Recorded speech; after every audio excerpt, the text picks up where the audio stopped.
जय Maharashtra public, जय शिवराय। मी प्राची तुम्हा सर्वांचं स्वागत करते माझ्या चॅनलच्या एका नवीन व्लॉगमध्ये। आणि चॅनलच्या ओपनिंगमध्येच, व्लॉगच्या ओपनिंगमध्येच तुम्हाला दिसत असेल आता ट्रेनचा प्रवास। तर आम्ही चाललेलो आहोत आमच्या कोकणातल्या घरी। सकाळी 6:30ची दिवा सावंतवाडी एक्सप्रेस ट्रेन पकडून आम्ही निघतो वीरला जाण्यासाठी। वीरला उतरताच आपली लाल परी पकडून येतो आम्ही पोलादपूर इथे। तसं तर आपलं गाव पूर्ण पोलादपूरमध्ये नाहीये, पोलादपूर हा तालुका आहे, पण लोहारमाळ पासून अगदी 10 मिनिटाच्या अंतरावर आहे तुर्भे खुर्द गाव। हे आहे लोहारमाळ आणि वरती जो तुम्हाला रोड गेलेला दिसतोय तो आहे मुंबई गोवा हायवे। सावित्री नदी आम्हाला सर्वात जवळची नदी आहे आणि तिला 12 महिनेही भरपूर प्रमाणात पाणी असते, त्यामुळे पाण्याचं असं खूप असं काही टेन्शन कोकणातल्या लोकांना नसतं। सुंदर असे ढग, हिरवंगार असं रान, खूप मोठे मोठे डोंगर आणि त्याच्यावर कवळारू घरं। डोंगरातून आलेली ही नदी दिसताना अगदी सुंदर वाटते। 10-12 फुटाचा हा रस्ता आणि त्याला लागून घनदाट असं जंगल। कोकणातलं हेच वातावरण, हेच निसर्ग आपल्याला सुख देतं। 10-12 फुटाच्या जेमतेम रस्त्याला लागत असलेलं आमचं घर, मी, माझे आजी आजोबा, आई बाबा आणि बहीण भाऊ असं आमचं कुटुंब आहे। चला तर मग आज दाखवते तुम्हाला आमचं घर। हे आहेत आमचे ग्रामदैवत आणि इथे छोटंसं असं आमचं मंदिर आहे। जर ते मंदिर वगैरे तुम्हाला पाहायचं असेल तर मी राखणेचा असा व्लॉग टाकलेला आहे, मी लिंक देईल, तुम्ही ती नक्की पाहू शकता। आणि खूप सुंदर असं आता सध्या वातावरण झालेलं आहे। रिमझिम रिमझिम पाऊस झालेला आहे, लोकांनी पेरण्या केलेल्या आहेत, त्यामुळे वातावरणात जो काही जादू झालेला आहे ती वेगळीच आहे। तुम्हाला जर सुख अनुभवायचं आहे तर तुम्ही कोकणात नक्की जावं।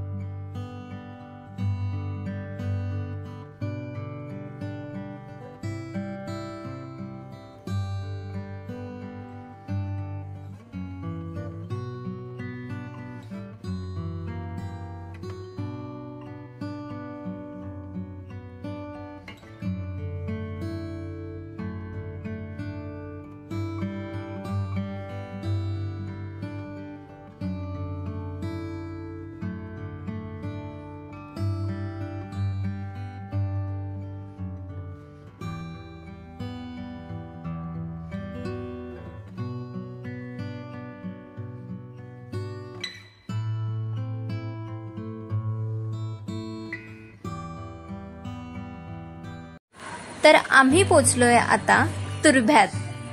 आमचं सुंदर असं हे गाव। स्वागत आहे तुम्हा सर्वांचं तुर्भे खुर्द ह्या गावामध्ये। गावामध्ये प्रवेश केल्यास सर्वात पहिलं आकर्षण म्हणजे छत्रपती शिवाजी महाराजांचं दर्शन। छत्रपती शिवाजी महाराजांचं स्मारक ह्याच वर्षी सर्व गावकऱ्यांनी मिळून बांधलेलं आहे। तर हे आहे आमचं तुर्भे गाव। दोन्ही बाजूनी कवळारू घरं आणि 10-12 फुटांचा हा रस्ता, मागे खूप मोठे मोठे डोंगर। आणि आजी आजोबांनी त्यांच्या स्वकष्टातून आणि मेहनतीने बांधलेलं कवळारू घर 2 वर्षापूर्वीच आम्ही सर्वांनी मिळून त्याला थोडंसं व्यवस्थित बांधण्याचा प्रयत्न केला आणि हे नवीन घर बांधण्यात आलं। 2 वर्षापूर्वीच हे घर बांधलं आणि त्याआधीचं हे घर खूप सुंदर आणि मोठं होतं, पण आता आमची फॅमिली वाढलेली आहे त्यामुळे आम्ही नवीन घर बांधलं। आणि कोकणात तर घर असतंच, ती एक ओढच असते की कोकणात आपलं एक छोटंसं का होईना पण एक घर, हक्काचं घर असावं। पण ते सोडून कोकणामध्ये सर्वात मोठी गोष्ट असते ती म्हणजे आपलं शेत। येस, आज मी तुम्हाला दाखवणार आहे आमचं शेत, जे आमच्या घरापासून अगदी 5-7 मिनिटाच्या अंतरावर आहे। आजी आजोबाने खूप मेहनत घेतली आहे या शेतामध्ये। आजोबा तर आर्मी मध्ये होते, पण आजीनी खूप मेहनत घेऊन हे शेत जे आहे ते केलेलं आहे। दरवर्षीप्रमाणे या वर्षीही HMT तांदूळ जो आहे तो पेरलेला आहे। जसं तुम्हाला माहिती की कोकणामध्ये तांदूळ उत्पादन हे सर्वात जास्त उत्पादन होते, कारण की ती व्यवस्थित होतं।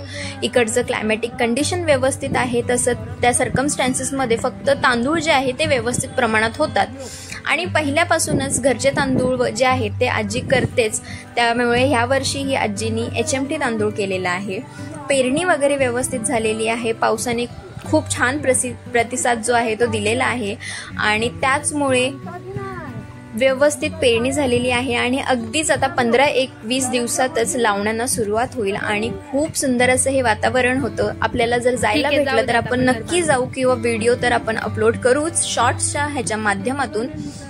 पण आता तुम्ही बघू शकता की इतकं सुंदर वातावरण झालेलं आहे. इथे भात पेरलेला आहे. हे शेत आपलं नाहीये, पण मी पुढे तुम्हाला दाखवेल आपलं सगळं शेत आणि आपल्या शेतामध्ये काय काय आहे. चला तर मग हे वातावरण एन्जॉय करा.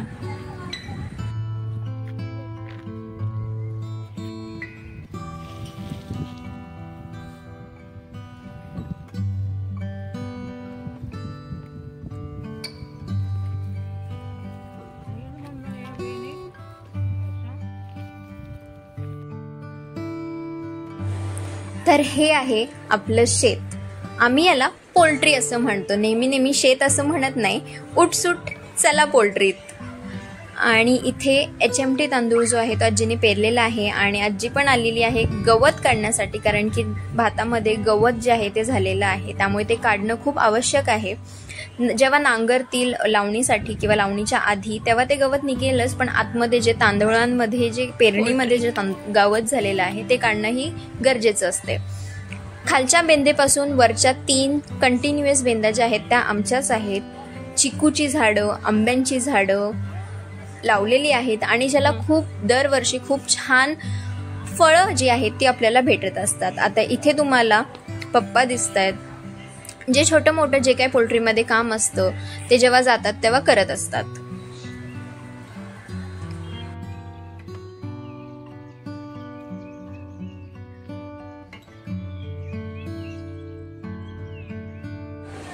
निसर्गाची खरी मज्जा घ्यायची असेल तर तुम्ही कोकणात नक्की यावं. जीवनात एकदा तरी कोकण दर्शन हे नक्की घ्यावं. कोकणातली माणसं कशी आहेत, कोकणातली शेती कशी आहे हे नक्की बघावं. निसर्गाने काय काय करून ठेवलेलं आहे या कोकणामध्ये ती जादू येऊन बघावी. इथे रोपं जी आहेत आपली भाताची ती तयार झालेली आहेत. अजून एक 15-1 दिवसांनी छान अशी ह्यांना वाढ होईल. पाऊस जसा जसा पडेल तसं तसं इथलं वातावरण जे आहे ते अजून खुलून जाईल. आणि हे सगळे व्हिडिओज मी शॉर्ट्सच्या माध्यमातून अपलोड करतेय, सो प्लीज तुम्ही चॅनलला नक्की सबस्क्राईब करा. आणि रविवार सोमवार सुट्टी होती त्यामुळे आम्ही गावी आलो. मी आणि पप्पा चाललेलो आहोत. विक्रांत सानवी मम्मी अंबरनाथलाच आहे. सो आता तुम्ही हे व्लॉग एन्जॉय करा. थोडा पाऊस पडलेला आहे, भात पेरणी वगैरे झालेली आहे, ते सर्व मी तुम्हाला या व्लॉगमध्ये दाखवणार आहे. आणि आत्ता आम्ही आलेलो आहोत आमच्या शेतामध्ये. इथे मागे शेत जे आहे ते केलेलं आहे. भात HMT तांदूळ आम्ही करत असतो, सो तो केलेला आहे. आणि इकडे आहे पोल्ट्री. इथे जे नेसेसरी सामान वगैरे असतं ते सगळं ठेवलं जातं. आंबे आहेत, थोडेफार चिकूची झाडं आहेत, पण ते बनवा लागल्यामुळे सगळं खराब झालंय. पण आता सध्या भात तुम्हाला मागे दिसत असेल. सो येस, हे ब्लॉग तुम्ही नक्की एन्जॉय करा. तर जसं तुम्ही पाहिलं की निसर्ग वगैरे किती सुंदर आहे आता सध्या कोकणातला. थोडासाच पाऊस झालाय पण इतकं छान वातावरण झालेलं आहे. अजून 15-1 दिवसांनी लावणी जी आहे ती सुरू होईल. भात पेरलेले आहेत, छान झालेत, पण बघूया आता पाऊस काय करतो त्याच्यावर आहे सगळं. पण तेव्हा मला नाही वाटत काही यायला भेटेल, सो ते व्हिडिओ जरा स्किप होतील. पण तर जर भेटलेच कोणी पाठवले तर मी ते नक्की अपलोड करेन. आणि उद्या सकाळी पण आपण येऊया इकडे.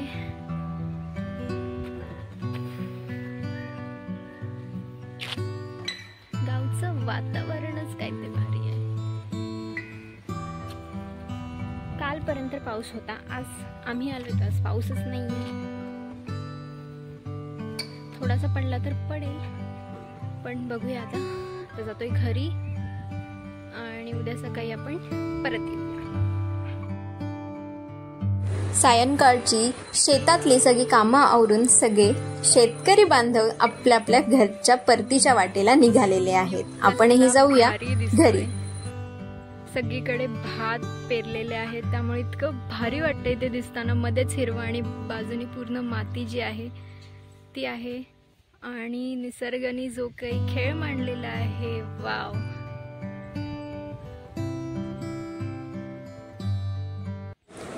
नेटवर्क नसलेल्या कोकणात सुखाची रेंज सापडते. सर्व ह्या गोष्टी शूट करत असताना इतकं छान वाटलं. संध्याकाळचं हे वातावरण, आपले जे शेतकरी बांधव आहेत ते सायंकाळच्या वेळेस आपली शेतातली सगळी कामं आवरून आपल्या घरच्या परतीच्या रस्त्याला लागलेली आहेत. रिमझिम रिमझिम पाऊस आणि हिरवदाट असं हे जंगल बघताना किती सुंदर वाटतं ना. आता तुम्ही जर पोलादपूरमध्ये येत असाल तर तुम्हाला फिरण्यासाठी कुठकुठल्या जवळचे स्पॉट मी तुम्हाला सांगते. तर ते म्हणजे तुम्ही कुडपणला जाऊ शकता, तुम्ही महाबळेश्वरला जाऊ शकता, तुम्ही प्रतापगडला जाऊ शकता, तुम्ही रायगडला जाऊ शकता, तुम्ही महडचा गणपतीही जाता जाता करू शकता. इतके सारे ऑप्शन्स तुम्हाला अवेलेबल आहेत. आणि आता ही संध्याकाळची शेवटची शूट आहे, जेव्हा आपला शेतकरी बांधव हा परतीच्या रस्त्याला लागलेला आहे. यावर्षी आपल्या सर्व शेतकरी बांधवांना भरपूर पीक मिळू दे आणि भरपूर असं छान उत्पादन मिळून त्याला छान असे रेट मिळू देत, हीच बाप्पाच्या चरणी प्रार्थना. आणि शेतकरी बांधवाला शूट करताना जी काही मज्जा आली ती खूप वेगळी. तर मी या व्हिडिओच्या माध्यमातून तुम्हाला तुर्भे गाव आणि आमच्या तुर्भे गावातील सर्व ज्या छान छान कोकणातला जो आत्ताचा वातावरण आहे तो दाखवण्याचा पुरेपूर प्रयत्न केला असेल. हा व्लॉग आता मी इथेच एंड करतेय. कसा वाटला हे मला कमेंट सेक्शनमध्ये नवीन व्लॉगमध्ये. तोपर्यंत तुमची काळजी घ्या. आणि तुम्हाला पावसाचं ही वातावरण बघायचं असेल तर मला नक्की कमेंट सेक्शनमध्ये नक्की सांगा, मी तेही व्हिडिओ नक्की अपलोड करेन.